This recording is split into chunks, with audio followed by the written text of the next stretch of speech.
So the war on talent is fiercer than ever.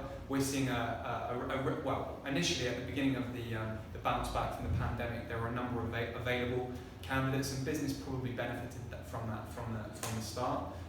What we're seeing now is that there are fewer candidates applying for roles. It's much more difficult to attract those candidates, and the candidates that are good and are highly sought after, they'll be in 3 to 5 processes. So what it means is, where companies are now trying to save more money and budgets will be cut now, good procurement professionals are in higher demand than they've ever been. So even when you've got a candidate in a process who you think will accept a role, they might accept it, but then they might be bought back and counter-offered by their current company. So you've got the fear of the counter-offer, you've got the fear of 2 to 3 other processes, and where we're seeing companies have most success is when they can be really agile and really slick with their processes. So the quicker that they can get a verbal acceptance and get an offer out within 24 to 48 hours, and they can get the whole process wrapped up and maintain constant dialogue with the candidate. Where we're seeing processes fall through is when you have that initial great conversation with the candidate, you get a verbal acceptance, and then it's just radio silence for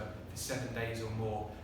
That's when other companies can swoop in, or they can start to get cold feet and start speaking with their own employees. So the message we really want to send to prospective employees is to be as quick and as agile as possible. Now, we appreciate it's not always possible, but anything that you can do to move it along and get the process wrapped up really quickly is going to benefit you in the long